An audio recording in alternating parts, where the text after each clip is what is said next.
Halo guys, saya Esra Kim. Kali ini saya akan membahas pertanyaan kalian soal kenapa sih Bang beberapa alat audio, gadget audio gitu yang pakai Type-C itu beberapa ada yang nggak mau connect di handphone saya Bang, ada yang mau connect di laptop saya Bang. Itu kenapa ya Bang? Nah sini aku jelasin. Sini ini aku ambil contoh satu ya, yaitu converter Type-C ke jack 3,5 mm. Fungsi alat ini buat nyambungin earphone ya ini. Earphone, earphone yang pakai jack 3,5 mm ke lubang cas handphone. Fungsinya ini buat handphone baru yang nggak disediain lubang colokan buat headset gitu. Nah, kita bisa pakai alat ini. Pertanyaannya, kenapa nggak mau connect? Nah, kalian itu beli harga berapa? 5.000, 20, 15? Oke. Jadi gini, kalau converter Type-C ke jack 3,5 mm yang harganya seharga bakso doang itu ya. Nah, ini nggak ada chip DAC-nya sama sekali ya. Karena ini nggak ada chip DAC-nya sama sekali, jadi handphonenya itu harus ada chip DAC-nya biar mau connect. Jadi gimana Bang? Aku masih belum maksud. Gini-gini. Nah, kalau mau connect ya, kalau kalian mau nyetel lagu ya, colokin headset atau apapun ke cecesan ini, lubang ces handphone kalian ya.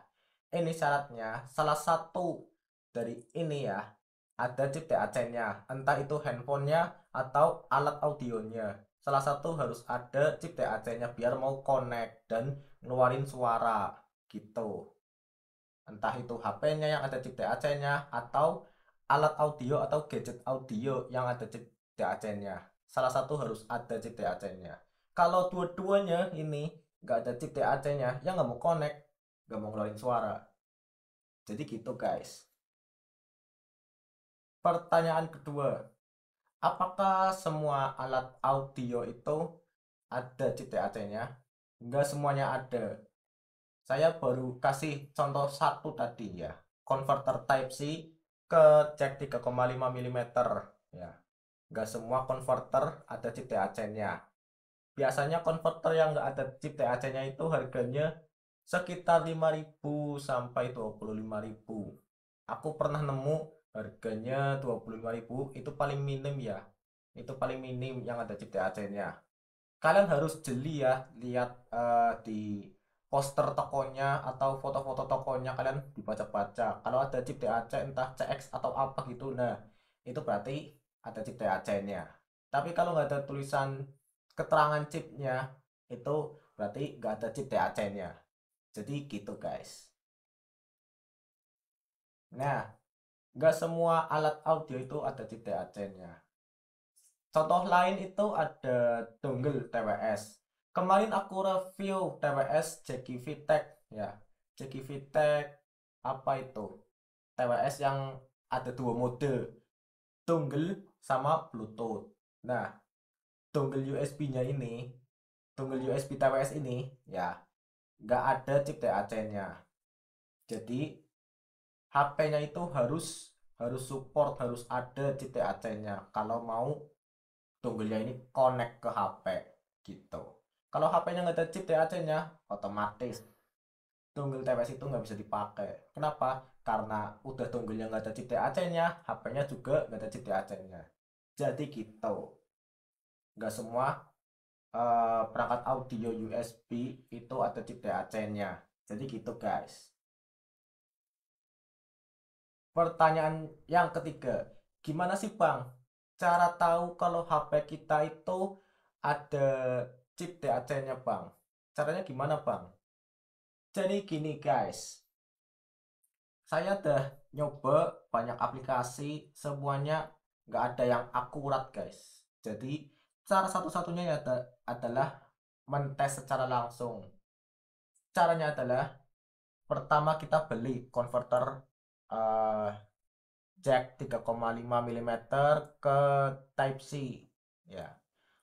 Kita beli yang harganya 5.000, yang nggak ada chip DAC-nya. Kita sengaja beli yang nggak ada chip DAC-nya ya. Setelah itu kita beli earphone-nya, kita colokin earphone-nya ke konverternya, terus colokin ke HP. Nah, bunyi apa enggak? Kalau misalnya bunyi, berarti HP kalian ada chip DAC-nya. Soalnya HP kalian bisa membuat konverter tanpa mesin ini, cuman tembaga doang, cuman kabel doang gitulah, bisa berfungsi dengan baik gitu. Cara ngetesnya cuman itu doang, yang lain aku nyoba nggak akurat guys. Oh iya, aku juga nemu problem satu lagi ini. Aku kan udah punya nih konverter yang ada chip DAC-nya. Ini konverter udah ada chip DAC-nya ya, ini dari Baseus. Nah, ini aku nyoba di earphone murah ya, ada yang nggak mau fungsi guys. Earphone-nya itu ada yang nggak connect gitu. Pas saya nyoba earphone yang lebih mahal sedikit kayak AK6 gitu, AK6 dan AK6 Pro, nah itu baru mau fungsi. Saya nyoba di earphone counteran nggak mau fungsi. Jadi kayaknya hmm, ada batas minimalnya juga ini buat ngedragnya, minimal earphone yang bisa dikonekin ke sini kayaknya. Tapi saya juga kurang tahu ya. Pokoknya aku punya pengalaman seperti itu. Jadi kalau kalian mau ngetes, saya sarankan earphone-nya lebih mahal sedikit. Sekitar 30 ribuan apa 40 ribuan. Ya, untuk konverternya sih kalian bebas beli yang 5.000 atau 10.000. Pokoknya beli yang semurah-murahnya. Kalian sengaja beli yang nggak ada chip DAC-nya buat ngetes apakah handphone kalian ada chip DAC-nya atau enggak. Oke, sekiranya sudah cukup dari saya ya. Saya akhiri video saya sampai sini. Saya Esrakim, sampai jumpa di video berikutnya. Bye.